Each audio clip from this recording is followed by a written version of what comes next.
Welcome to the Detailers Business Academy. Today I've got a very, very special guest. You guys might know him as Levi Gates. I know him as my friend, the Master of Shine. And we are here in the MOS HQ. Literally. The Master of Shine headquarters. Now, in the Master of Shine headquarters, sort of like the Bat Cave. Yeah. You know, it's a secret place. Nobody knows where it is. That's right. You know, I got a text message saying, come to the MOS HQ. So I'm here with Levi, and as you can see, you know, he's got a window there, but yeah, you can't really peek in. Let's see, exactly. Yeah, he's got a lot of stuff in here, and a lot of experimental things too. So those who don't know Levi, where have you been the last 10 years? Anyways, Levi is, what's your title officially? Brand Development Manager and Lead Detailing Educator for the Rag Company. Okay. So. He's the face of the Rag Company. Yes. One of. There's Anthony and Dane that are also pretty much the faces of the company. The three of us combined. Yeah, exactly. Yeah. We're like the Holy Trinity. Right, but you're the prettier one. Yeah, I try it. Yeah. Anyways, welcome to the show. Thank you, brother. Appreciate it. So, welcome to the house. The reason I'm having Levi on here, and you know, people say, well, he's not a detailer anymore. He still is. The MOS HQ details 1 or 2 cars a week. Yeah. On average. Yeah. Non-stop. Yeah, basically to keep active in the game of detailing and to test products. Yeah. Yeah. That is the primary thing. The other reason is, one, I like it still. Yeah. I find it relaxing. I find it enjoyable. And I found that just cleaning my own cars, like I never got problems or challenges thrown at me. Right. You know, like most, you know, when I was in my shop, it wasn't a problem. Every Right. car was different. Every car proposed a new challenge, and so you'd have to figure out, you'd problem solve. Right. And my cars, I know exactly what's wrong with all of them, and Yeah. I fixed all of the things. And then it's like, well, I guess I could make some problems if I'd like, but Yeah. at that point, you're like, I don't really feel Yeah. like creating more work for myself. No. So when I first started at the Rag Company, companies would send me product to try, and I was running out of room in my office. Yeah. Because I was just having boxes stacked up, and Right. companies going, "Hey, did you try this? Did you try this? Did you try it?" And I go, "Well, we're trying to." Yeah.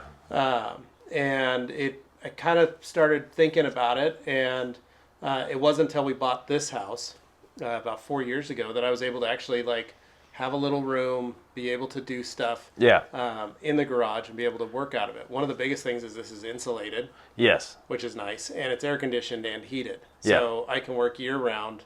No problem. And the garage stays anywhere from 62 in the winter when it's 0 degrees outside, Right. to 74 in the summer when it's 110 outside. Right. So Which perfect environment for working with detailing products. yeah, and so that really helps and allows me to be able to do this. But I also I try to only take 1 or 2 cars on a weekend. Yeah. Primarily so I can still have my weekend. So I can still go take my kids and go do something, or I can Yeah. still go run errands or do yard work or whatever the normal honey-do list that, Yeah. that applies. But it's enough that it doesn't overwhelm me, Yeah.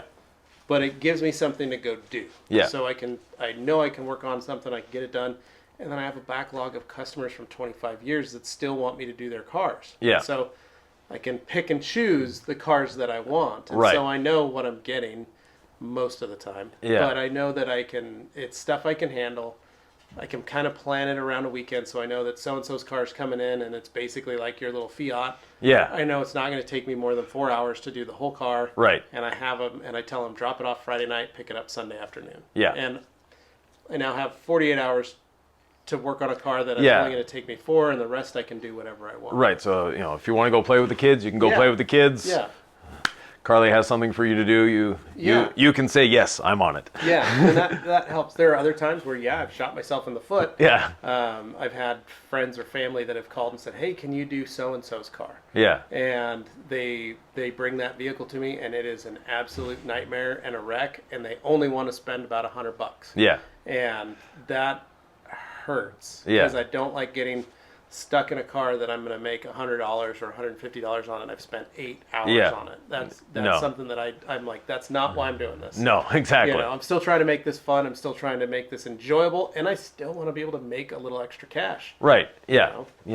Now, Levi, you ran your shop for about 15 years. I ran a couple different shops for a couple different years, but my personal shop, I ran for 5. Right, and that was Master of Shine. Yep. Yeah, that's where the MOS comes from. Yep. So it's not a title he gave himself. That was your company name. Yep. Yeah, and your former business partner Matt has moved on. Yep. And he's doing exceptionally well. He's getting ready to start his own mobile PPF unit. Excellent. And he's going to be working on his garage. He lives just right around the corner up here, so he's going to, he's been setting up his garage to become a full PPF studio. Yeah. And his business that he started is doing exceptionally well. Yes. They're doing $1 million a year in sales. Yeah. And he's just tired of it. He's Yeah. kind of getting burned out on the number of people, the number of employees, the headaches that come with owning a business. Yeah. And for him, he's like, the business is doing fine. Yeah. I'd like to do my own, like just me by myself, work at my own schedule and pace. And he's finally financially stable enough to be able to do that. Right. And that's perfect. It's what I've always wanted for him. Exactly. Was to be able to get there. You've been able to do something that a lot of detailers are apprehensive about, maybe dream about or daydream. And that is going from owning your shop, having employees, all that, to being in the corporate world and working for a company. How's that transition been for you? What challenges and what great things has it brought? Well, giving me more time at home. So I have a lot more free time in the sense that I'm not 60 to 100 hours a week in my shop. Right. And running that business. I'm working for a company where I can spend 40 hours a week with it. And then if I want to add the extra 10, 20, 30 hours, I can. Yeah. It makes it a little bit easier when it's 8 to 5 Monday through Friday. Right. Definitely. But the biggest thing is, one, you're no longer the boss. Yeah. Right? So you kind of now have to answer to somebody. Two, I noticed that the hard part was money. Yeah. Right? You get paid, and I get paid very well by the rag company, but I missed the freedom of going like, well, I'll just schedule more cars. Yeah. Or having that access to the money in the shop or profit sharing, any of that kind of stuff, where all of a sudden I knew I was going to have this coming in or that coming in. So it's kind of balanced itself out in the sense that I now have my weekends free to be able to bring in that little extra money and do that stuff that I want. But I think the biggest thing for me was just the fact that it was very bittersweet the day that I signed over my shop and knew that I was, walking away from something that I had built and worked very hard for and was going to go get a desk job. Yeah. And I remember that day, and I remember that day very well and going like, oh, I know, we talked about it a lot when you're transitioning. Yeah, did I do the right thing? Like, is this the right move to make? But for those people that are wondering, everybody that has gotten into that position now, and those in the industry that have, like a Dylan von Kleist or David Patterson or any of those guys that have really made that transition, they have really enjoyed it because it's allowed them to pull away from the industry and get a chance to look. You're not stuck in the trenches so much. No. But you're able to almost be kind of a field general and be able to actually see the actual industry itself and the action and the business and what it does. And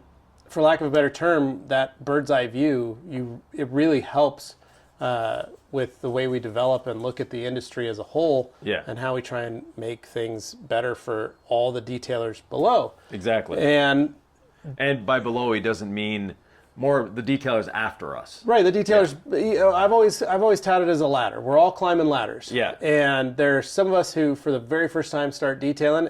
Those are the first 2 rungs we've put our hands on. Yeah. And we're trying our best, and it's kind of slippery. Yeah. But someone use soap. Yeah, it behooves us to make sure that we help those below on the ladder underneath us to be able to pull each other up and be able to continue to climb, so we can all get out of that trench, so to speak. And there's nothing wrong with the trench. That, like, there are guys that's where they love it. They love being an entrepreneur. They love being able to do that stuff. But it does come to a point where if you're too much in the trench, you can't see what your business is doing. You can't see how your employees are doing because you're just too focused on working on cars. And I've had a number of guys that I've worked with or guys that I've managed their shops or run their shops where they don't know how to run their business. They don't know how to handle their stuff. They only want to work on cars. Yeah. And they come in and they sign the paychecks for everybody and they do their thing, but they don't actively run the business. They don't have fun with it. And I was always that guy that came in and could do that for them.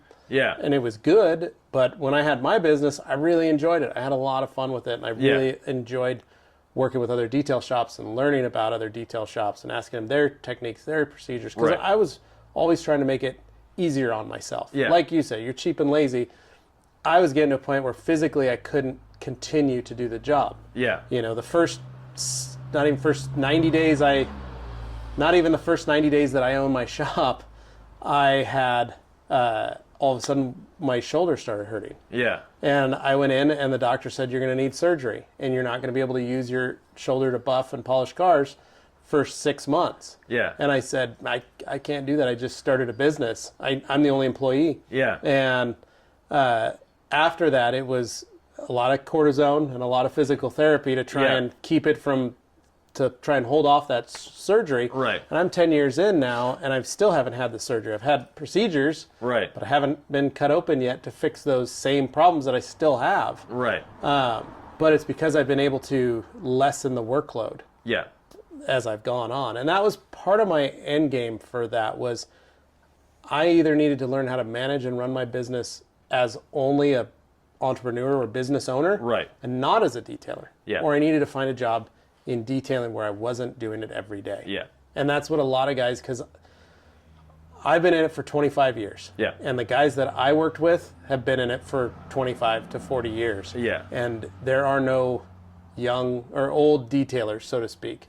That's a No. topic that is, and it's, there aren't guys that are still In the trenches. at 50, 60 years old No. doing 5 cars to 10 cars a week. No. That's not happening because they just physically can't. It's a demanding job. Yeah, it is. And a lot of detail, especially when we're young, we don't look after our vessels. We don't look after our body. Mm-hmm. We work, I was a culprit as well, worked way too many hours in positions that your body should never be in. Correct. Holding tools. Like one of the things when we developed the Ultra Black sponge, it was, I can't hold on to that sponge anymore. You couldn't hold on to the red one anymore. Right. So it's like we need to develop something that actually is Fits my hand better. more comfortable to hold. And that's part of it. And it's a discussion we've had many times. I'm not good at putting links, but if you look up the Rag Company, you'll see we've done discussions on ergonomics and stuff like that. And it's something that this industry doesn't value enough is, as far as I'm concerned, the ergonomics. Like you've got problems with your wrist from squeezing bottles. Yeah. And I know if you squeeze a bottle for 5 minutes, you're in pain for a day. Yeah. Or more. Well, and it comes from squeezing bottles for 8 hours a day for a number of years. Right. And, there's a lot of tools available to detailers, like the IK foamers, the IK sprayers. Yeah, the pump sprayers, the multi-sprayers are amazing for that. That can help. And, we're sitting on 2 detailing stools that you're trying out for different companies. I'm a fan of the Rack Attack. So they're all things that help us do a better job. Correct. And, scissor lifts, whatever. But if your body is in an awkward position, don't do that. Change. Well, and I look at the guys that don't think about it, but they also, or they give me crap about. Yeah. Like when I complain about a sprayer being too hard. They're like, it's never hurt me. And I go, how long have you been detailing? They go, 5 years. And I go, okay, talk to me in 10 more, after 10 more years have gone by and you've done that exact same motion. Yeah. And tell me your hands don't hurt. Exactly. And I have other detailers who, in the last 5 years, have called and said, I remember watching a video that you and Yvan did 5 years ago. Yeah. And I thought, yeah, that's not going to be me. Hey, guess what? It's me. My fingers hurt. Yeah. I don't know what's happening. My knuckles hurt. Yeah. It hurts to hold this. When I pick up this, my wrists hurt. Yeah. And that's things that folks you don't know it till it's gone. Yeah. And that's the biggest thing. And the hard part is like, I'd like to get to a spot farther in the industry to be able to work with some orthopedics and doctors and start figuring out, because, we've got tennis elbow and golfer's elbow. Yeah. Well, the Detailer's wrist. the detailer's wrist and the detailer's elbow is golfer's elbow. Yeah. And that's what most people don't know is running a polisher for a number of years. Yeah. You develop golfer's elbow. Oh, definitely. And it's a painful process. It's painful. It hurts. Yeah. And, using rotaries for a number of years, you're going to tear up your shoulders. Your shoulders are only designed to do so much. Yeah. And it's just part of that process. Right. And you've seen the way I polish. Mm-hmm. I hold the polisher with 2, maybe 3 fingers. Right. But in the 70s and the 80s, that's not how we polish cars. No. We were bearing down on it. We were putting weight on it. We were, you're working the polisher. Yeah, you're putting and you had a bigger polisher. Yeah. Your rotaries were much bigger and heavier. Yeah, and it took a little more muscle to control. Yeah, we had the big 2-speed Milwaukees. Mm-hmm. Those were not light. No. You think the battery-powered ones are a little heavy these days with the battery on the end? 3-4 times that? Yeah.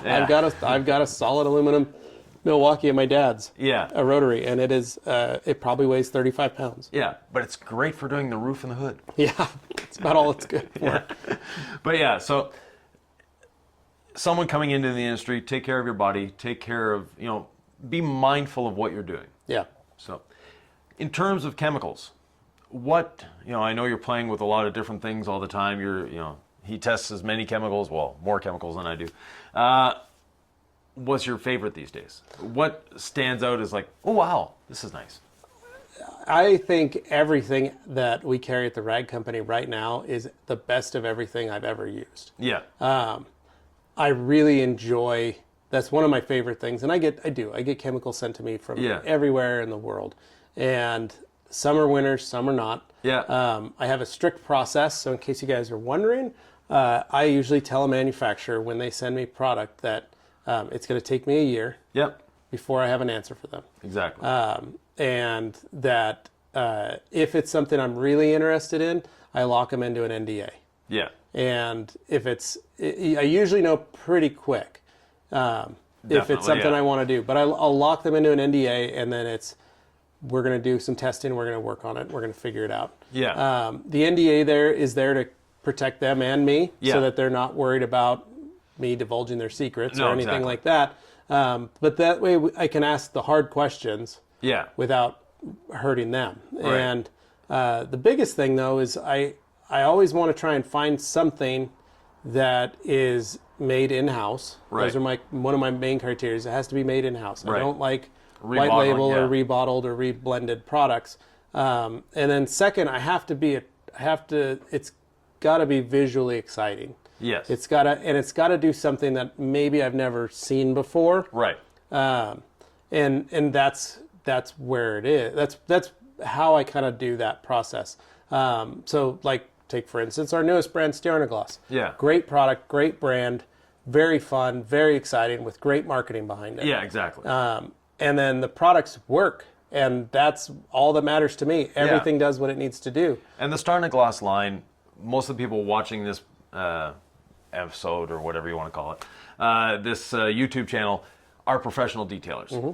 It's not a product line aimed at you guys. Right. No, it's a prosumer consumer line. Exactly.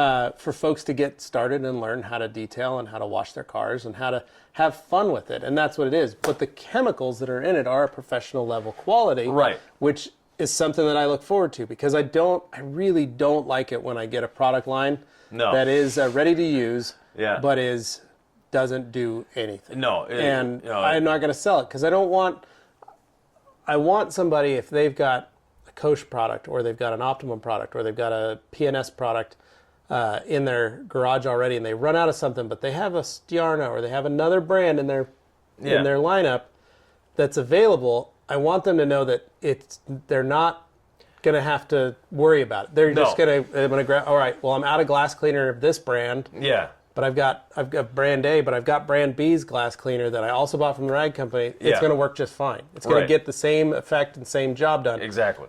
It might work better in their opinion. It's totally fine. But I'd hate for them to go like, man, I had bought this, I hadn't tried it yet, and this is garbage. Yeah, no, and that's what I don't ever want. Right, and having worked with the rag company myself for years, I know that their integrity in terms of what they sell.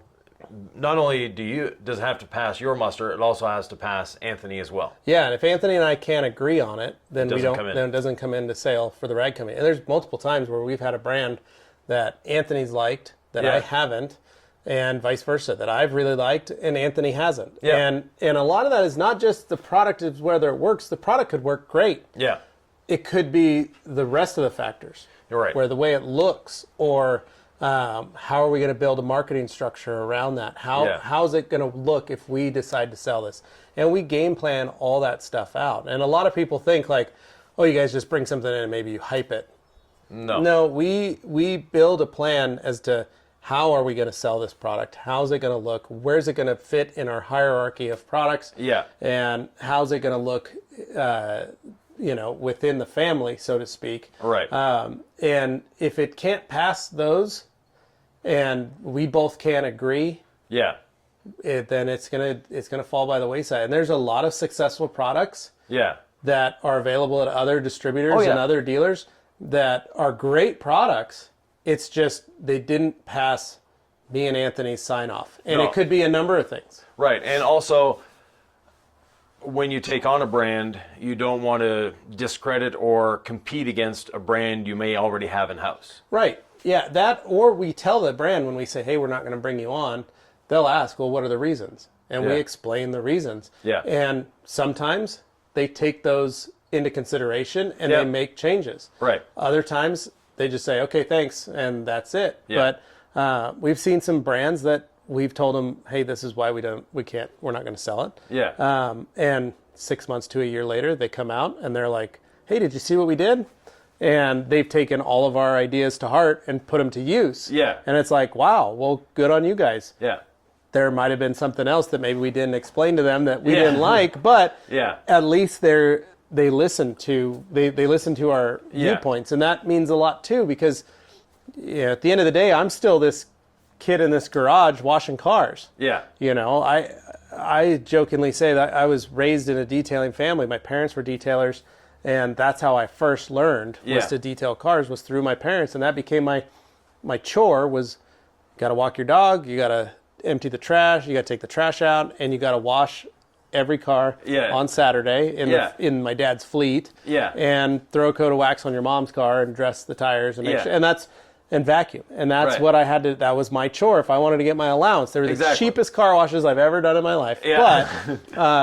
But that's, to me, I look back at that, Yeah. where I'm still this 14-year-old kid washing cars in my parents' driveway. Yeah. And it's amazing to me to hear these business owners and manufacturers, when they listen to what I have to say, Yeah. and go, well, it doesn't work this way, or it doesn't do this, or maybe you should try, have you ever thought about doing this? Or Yeah. maybe add this to it, and they're this, and Yeah. they go, oh, yeah, that's a great idea. We can do that. And that's why I enjoy doing this job. And Yeah. for those that are wondering how to do something like this or how to make your way into it, Yeah.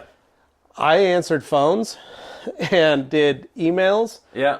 for about a year and videos Yeah. for free for the rag company, Yeah. while running my business. Right. And I didn't walk out the first day and go, I got to get paid for this. No. I did them for free. Jeff and I did some trade work in my shop. When you came out that first time, he covered the lights. Yeah. I painted my walls and put in the new flooring and did all that stuff. Yeah. And he did the lights. Right. And that worked out really well. Exactly. But we shot a number of videos and did a lot of that stuff. And then on top of that, I did a lot of customer service while I was detailing customer cars in my shop. I was Right. answering phones, not only as Masters of Shine, but also as Levi from the Rag Company. What can I do for you? Yeah. And I'd answer customer questions and concerns and Yeah. things like that. And I'd write emails. And at one point it got to, once I realized that it was over 20 hours a week that I was doing this volunteer work, Yeah. that's when I asked. And I said, Yeah. okay, it's been a year and I'm doing about 25 to 30 hours a week with you guys Yeah. on top of my current job. Exactly. I need to get a little compensation here. Yeah. And that's when it started changing. Yeah. And that's how it's worked out for a number of companies, is a lot of their main salespeople or brand ambassadors Yeah. start out doing it for free. Oh, that's how I started with Optimum. Yeah. So yeah. And you've got to be able to want to be able to provide that sacrifice. I'm not saying you have to do it forever. No. No. But show your value and like, I can do this. I like the brand. I like this stuff, Yeah. And there's a lot of A lot of new guys that are in the industry that are that started out for us as brand ambassadors. Yeah. Or brand ambassadors Right. in our Instagram platform. So Yeah. they started out as a brand ambassador, and our brand ambassador program is very simple. And if you think about it, the logistics and the ability of it is we give you products. Yeah. You have 3 months to show them on all your social media and Facebook and Right. all that stuff.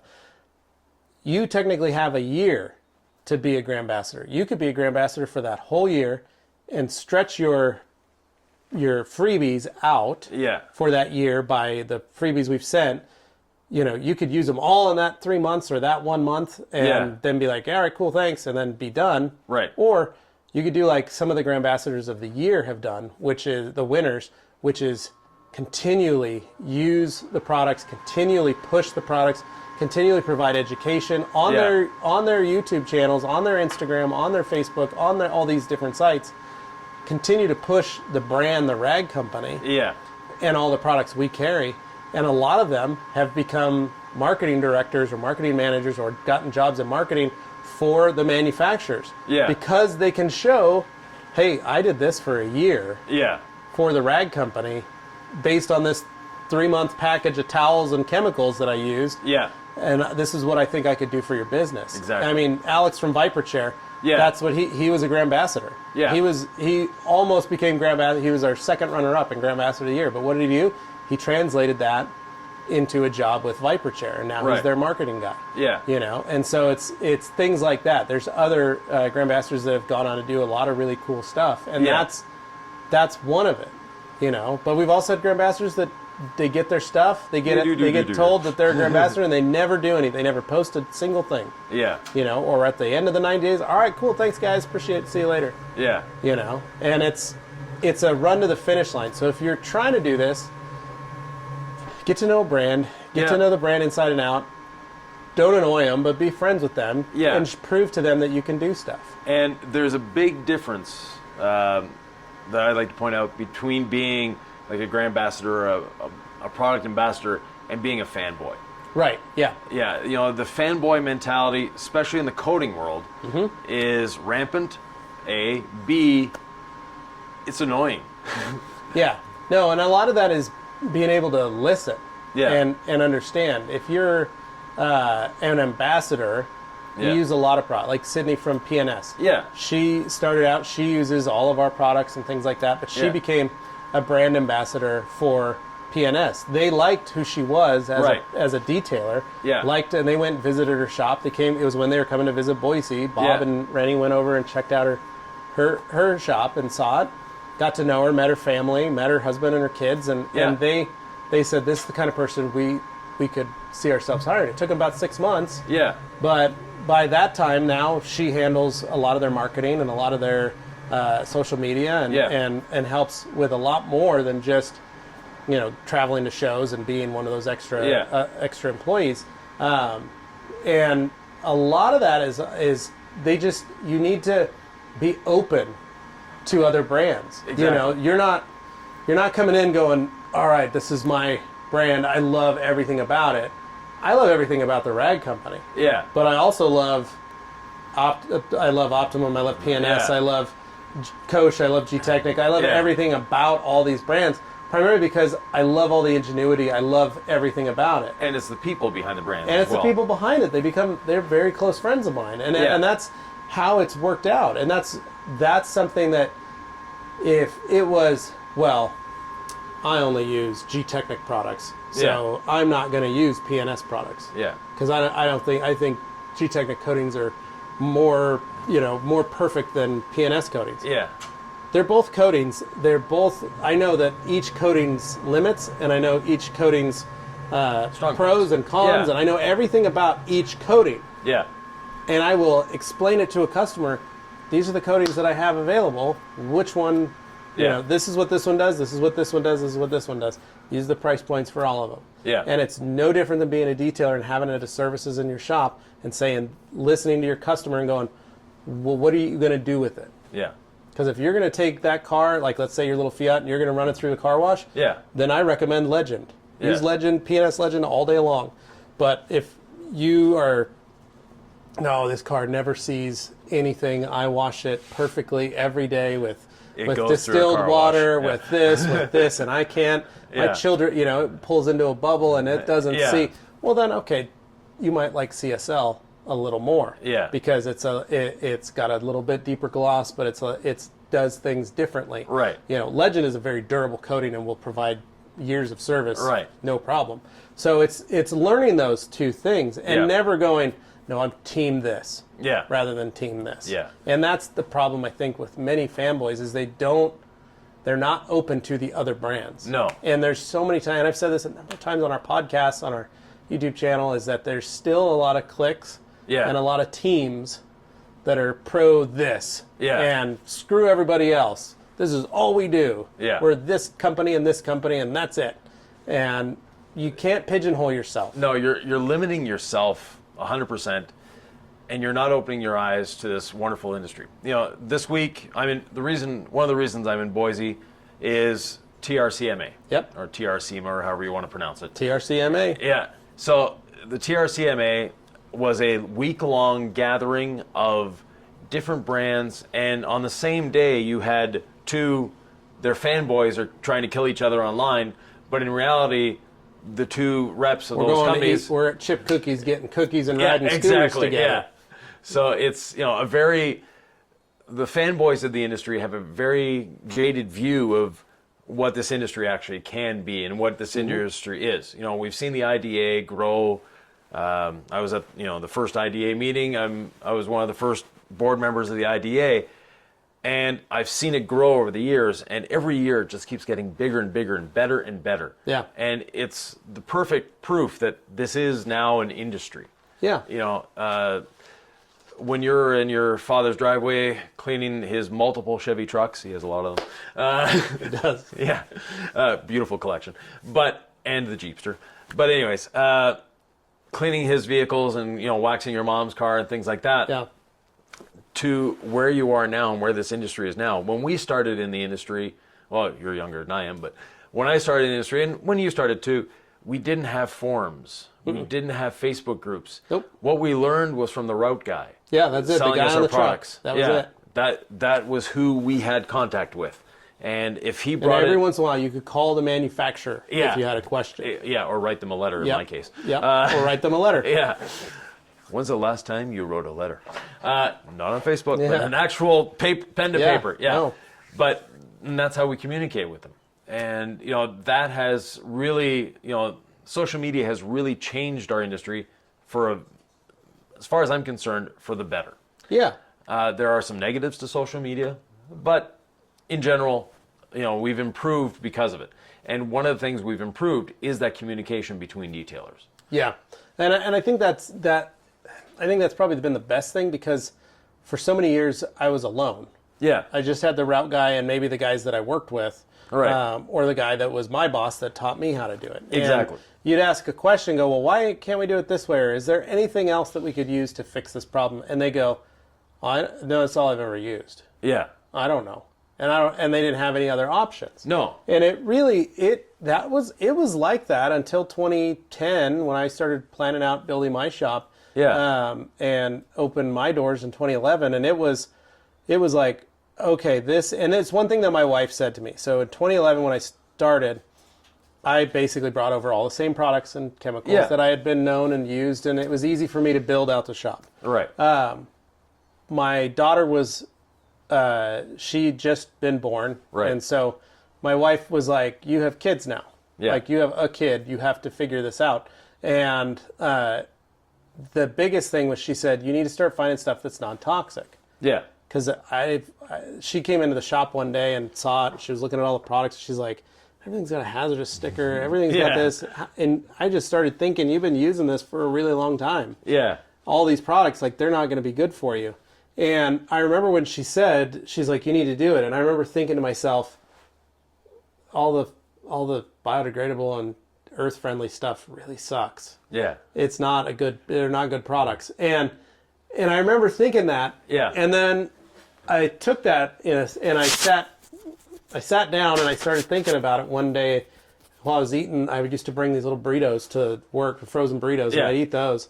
And I would sit there and I was eating those and I started thinking to myself and I was like, this is my shop. Yeah. I can figure out any process. I can change anything that I want to. I can do the research that I want to. I can figure it out. Yeah. And I'm the one that gets to make this decision. Exactly. But it was a new venture for me. It was a new feeling. I had been gone so long thinking that I had to do what this guy told me to do, or my boss bought, or whatever. Yeah, exactly. Or what the guy on the truck had. Yeah. And it was the first time that I said, I'm going to go online. I'm going to start looking. Yeah. And so I started researching different interior products, different degreasers. And he was very patient because it was dial-up internet. Yeah, it was dial-up internet. And it was one of those things where I could figure, all of a sudden I could go, no, I could figure this out. Yeah. And then that was right about when podcasting started happening. Yeah. So I listened to a podcast. I listened to you and Dan. Yeah. And that was one of the first times where I was like, listening to what you guys are saying, I was like, Googled you. Yeah. Figured out some stuff about Optimum and was like, that's interesting.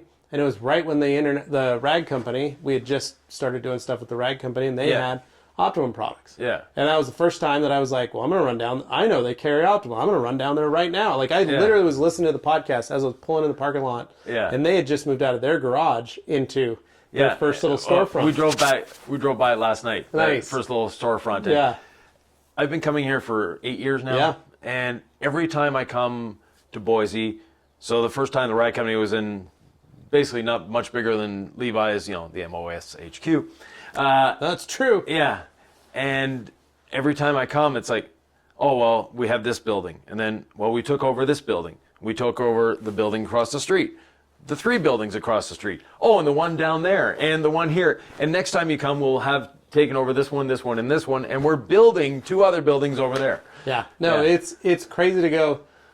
They started in 1,000 square foot garage, and we're in almost 100,000 square feet now. And so, but it was that. I remember walking in, grabbing the products, using them, going, oh, these work. Yeah. And then learning about SDS sheets. Yeah. And actually reading chemicals and learning how to, and going like, oh, this makes, this is much better. This is much safer. And now that's one of the things I look for is figuring out like, why does this have this in it? Especially if it's a brand that is trying to sell to me and they're running what I refer to as old technology. Yes. It's not that it's bad. It's just that, come on, guys, we can do better. We can do way better. And if you're stuck in that time frame, then what else are you stuck in? Yeah. If you can't figure out new chemistry. And that's one of the things and one thing that has really impressed me with Dave Phillips of P&S. He's been, his dad started that company in 1961. Right. And in 1987, he created a product. It was Dave made his first product. Yeah. And it's a product that so far no one's been able to really catch. Yeah. And they're going to be re-releasing it for the anniversary. They're re-releasing it because in this day and age, it was something that was light years ahead of its time. Yeah. But was never a big seller for them. Right. But now in the days of coatings and all this stuff, this product really works well. Yeah. But Dave always, even though he had a recipe list of what his father liked, he continued to experiment and change. And he's always on the lookout for new raw materials, always on the lookout for new catalogs of different chemistry and products that come in. And that's been the fun thing. Like when we did Rags to Riches with him, it was fun to be able to go like, hey, this works really well. And then Dave come back like 2 weeks later and go, actually, I'm going to reformulate the whole thing because a new chemical just came out that I think is going to do a better job. Yeah. So everything we just spent 4 years working on, I'm going to completely erase and redo because this new product that just came out 2 weeks ago, I think I can add to the formulation and it will work even better. And it's safer and it's easier. It's safer and easier and cheaper. Those who don't know P&S Chemicals, Bob and Dave, first of all, they're just great human beings. They are. They walk the walk, they talk the talk. They're great people. They have been involved in the IDA since almost day one and heavily involved, financially helping out the IDA, everything like that. So, and they really have the industry at heart. Correct. So, kudos to them because they are, like I said, they're just great people. Right, and they actually care about the industry. Yeah. That's one of the neat things is when they took over their dad's company and bought it out from him, they said, all right, well, we're making products for cars and detailing, neither of us know how to really detail. Yeah. So they took a training and learned how to become detailers. Right. You know, they're looking into PPF and vinyl. Yeah. And the other night they're asking, do you know anybody in PPF and vinyl we can take a training from? Right. We want to learn how to use the products. Yeah. So that way we can make the chemicals To make the products make easier. the products easier. But we need to know how to make it. We need to know how to lay vinyl. We need to know how to lay PPF. Right. There's not many manufacturers that are willing to do that. No, definitely not. You know, they come in and go, no, I went to school for this, and I made it, and I read the chemical list on this product. Yeah. This is going to work. And it's like, okay, but if you get a phone call from a guy who's saying, hey, this is having these problems, and you don't know that it's going to react a certain way, then that's one of the things that's really impressed me with them. Same with the guys at, Coach Chemi. They're very open and honest when it comes to stuff. Same with the boys from G-Technic. Yeah. And then with Stjarnaglas, our newest brand. Right. And then Color Lock out of Germany. Right. Everybody actively cares about the industry, and it's proof because a lot of them are in the IDA and sit on the board and sit in a committee or Founders Club. Yeah, and exactly. That's something that I think most detailers in this industry don't look at, and it's something they need to look at. Is look at the companies that are actively trying to better your job. Yeah, your industry, your day to day. Right, and if you're using a company's products, and you eat, sleep, and breathe that company's products, and they don't ever do anything to benefit the industry you're in, and they're helping somebody else that has nothing to do with what you're doing. Yeah. Is that a company you want to really bang the drum for? Right. And speaking of that, little selfish plug here, subscribe, hit the notification bell, and give us a thumbs up if you like these videos. There you go. Now, back to our regular programming. I'm at a point in the industry where all I'm doing is teaching. Yeah. And all I'm doing is driving around, teaching, and I'll be here most of this week doing videos with you guys. I don't get paid for that. Yeah. I enjoy it. I come here and fuel prices, so we're in March of 2022. Fuel prices are cheap. A little high when you drive a 42,000 pound bus. Do the math. Yeah. To get here, so far it's been a 12,000 mile journey from when we started in January. Yeah. So, but nonetheless, I come here because I enjoy it. I enjoy the people, and the Rag Company, like all the manufacturers that are part of the Rag Company, the Rag Company really does a lot to support the industry. Yeah. And how many people do you have working at the Rag Company just producing YouTube videos? 9. So 9 of us total. Right. So there's 9 people, and if you look at the number of subscribers that they have, 63,000, something like that, which is not a lot. So when we're done with this video, go over to the Rag Company, subscribe, thumbs up, notification bell. Well, and a lot of people wonder that. They go, hey, your YouTube channel's very small compared to some of the other companies' YouTube channels. And what a lot of people don't realize is we do a lot of the marketing and media for a lot of these brands. Right. And that's why we have such a big team, is because we still have Amazon videos to do. We still have website videos to do. But what we do is we create packages for each of these brands so that they all go into these hard drives. Right. And they can pull. And so G-Technic can pull this most recent video, or they can pull these photos that we took, or this material that we have, so they can use it on their stuff wherever. Yeah. And they make it available to their distributors as well. And this becomes a package where we do a lot for the brand as well. Right. But even before you're doing that, there were people on staff just for the YouTube videos. There was, yeah. And there's not many companies especially at the time, that invest that much money. And when I'm talking investing money, the lighting, they have a studio that's how many square feet? 7,000 square feet. So a 7,000 square foot studio just to make YouTube videos. Literally. And that's and a lot of companies didn't understand it. They didn't understand why we were doing all this stuff. Then the pandemic happened. Yeah. And all of a sudden a number of folks had to learn how to use a camera. Yeah. There are people that hadn't bought a webcam. They used the one off their computer. Yeah. And all of a sudden they're like, gosh, if I had a webcam, a nicer webcam, I wouldn't look so grainy. Yeah. I'll do that. Maybe if I get better internet. If I get a microphone. If I get a microphone, Yeah. oh, they can hear me much better. Oh, if I get these headphones, I can hear. Yeah. And it was funny that we were already so perfectly built for it. Yeah. So when the pandemic happened, the biggest thing was everyone said was I had to give the Zoom passwords to the whole staff. Yeah. That was really all we had to do. Yeah. But we already had all the things in place, and so for us, it was much easier, and we were Yeah. able to reach out to everybody, and everyone's, learning, I think I'm going to do this interview on my phone, or Yeah. I can't figure out how to turn the camera on, or, but what it did was we continued to get content out, to be able to showcase content, Right. to still do interviews when everybody was locked down. We could Yeah. do interviews from anywhere in the world, Yep. and provide that so that brands weren't getting lost while they Yeah. were trying to build up what they needed to do.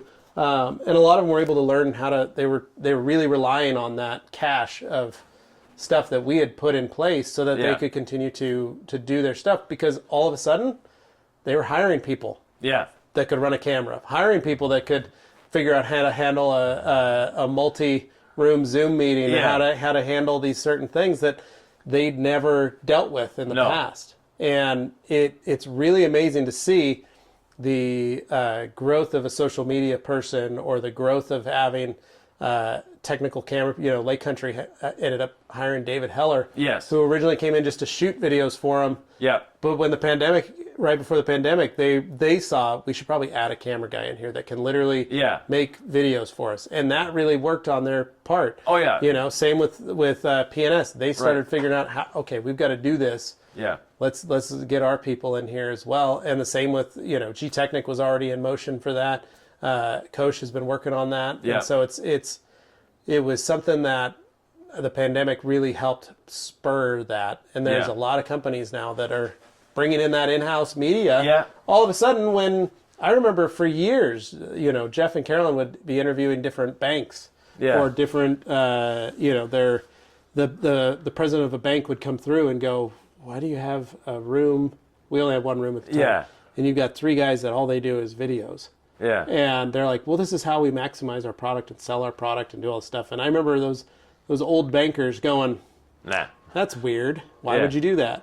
And now it's funny to see, like, once we had a bank that realized, Yeah. all of a sudden they were like, oh my gosh, this is the future. This is how Yeah. it goes. Here's how you're going to do it. And Yeah. they've seen how we've been able to monetize it, in the sense that Right. we create content for the manufacturers that we supply and distribute for. It really made a huge, huge difference. Yeah. But that's also the way the world's changing, Oh, definitely. And speaking of changing world, if you could go back and tell that 14-year-old that was on his knees putting tire shine on his mother's car, what would you tell that 14-year-old? I would tell them to start lifting some weights. Yeah. And start practicing with that big Milwaukee rotary as Yeah. best I could. Because in a couple years you're going to scratch your dad's car, and it's going to be the first time you're going to use it. Yeah. But learn to save your shoulders, Right. because my shoulders are really the biggest thing that gives me the most pain. Yep. But I would also tell them to just keep an eye on that technology, because I Yeah. feel like I came in it at the right spot, but I really wish I would have spent a little more time being more open and available to new things in the Yeah. industry. Because for so many years, I was always curious, and I was always good at that, and I always asked a lot of questions, but I never continued to hunt. Someone told me, like, well, this is how it is. I'd go, okay. Yeah. And it took me till my mid-30s to go, hold on a second. You can't tell me what to do. Right. I'm an adult. I own a business. Yeah. I have a wife and a child. Like, Yeah. I can make this decision on my own. Exactly. I own property. Right. Like, all of a sudden it was like a light bulb went off in my head that was like, you can do whatever you want, man. The Yeah. world's, and that's also how we handle our marketing at the rag company. Right. People ask us, well, do you do this? Do you do this? Do you do this? We go, no. Half the time, I have a dartboard in here. Yeah. We literally just throw darts at it. Yeah. That's it. That's, we come up with an idea and we say, let's go make it. Yeah. Let's go do it. If it's awesome, it's awesome. If it fails, it fails. Right. TRCMA was that. It Yeah. was I remember walking into Carolyn's office and saying, hey, SEMA's I think if SEMA cancels, we already do a live Q&A, and we've been able to bring people in virtually. Yeah. What if we just broadcast, instead of 2 hours every Thursday, we did like 2 or 3 days, and we just booked it out where we brought people in virtually. Because the first year of TRCMA, which is available online on the Ride Company YouTube channel, everybody was virtual. Yeah, and those people that were willing to travel came, but the majority of people stayed home and did their half hour or whatever. Their half hour or whatever from their studios. Yeah. But I remember going, I think we could do this if we make it this way, because we're already doing that. We're just extending the time. Yeah. And it was funny to go, that's a great idea, let's do it. And then now think back and go, especially coming off of 5 days of this latest one, that's probably the biggest undertaking we've ever done. Right. But we had 30 distributors, or 30 companies here, and to have all that is insane, especially this year with all the added stuff we did.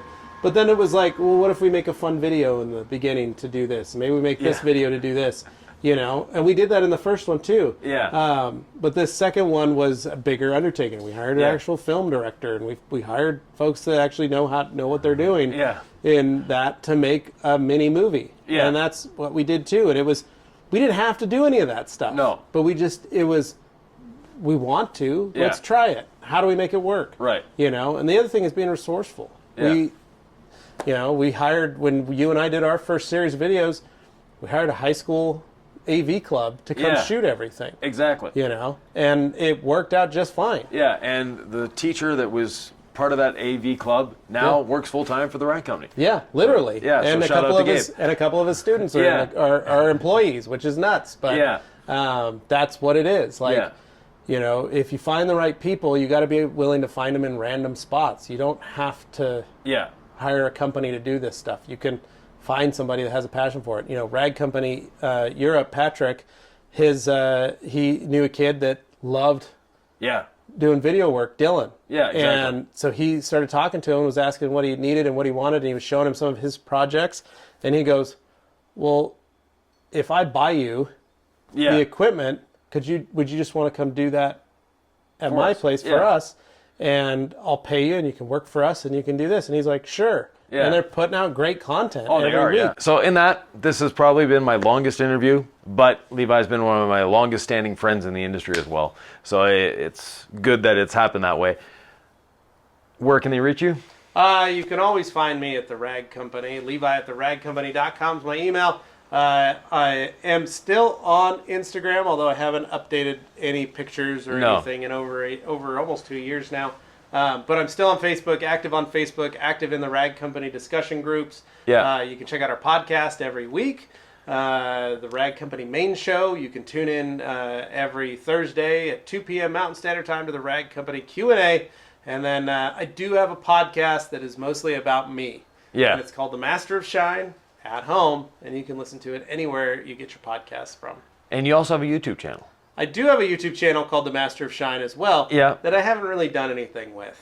Well, someday I will. Maybe if he gets more subscribers, he'll start doing something with it. That's what I keep telling myself. Yeah, exactly.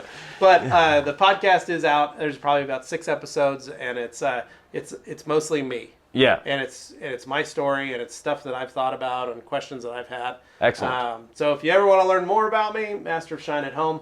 We crack open some Diet Pepsis and we just talk. And if there's someone that's from PepsiCo here watching, he's always open for that, little bit of there you go. a little nudge, a little, helping hand. That's right. Instead of buying his 5 cases of Diet Pepsi a week, maybe if, a Pepsi Could truck. always use some right here in the building. Yeah, well, maybe if, PepsiCo were to show up with a truck here, there might be a video attached to it. That's right. I think they call it a sponsorship. That's right. I think that's how it works. Yeah, exactly. So, Levi gets sponsored for a lot of things. Another company that, if you're watching, the Dixon Flannel Company, the people at the Rag Company are addicted to your clothing. We buy a lot of them. Yeah, trust me. You walk in there and it's like a sea of flannel, all different. Because, and they all know the names of each other's shirts, which is just mind-blowing for me. So it's true. Yeah. You're not wrong. It's a thing. Yep. But anyways, so thank you very much, Levi. Thank you, brother. I appreciate it. Yeah. Thanks, Yvan. And if you have any questions, comments, thoughts, or ideas, please leave them below. Levi and I will both be answering.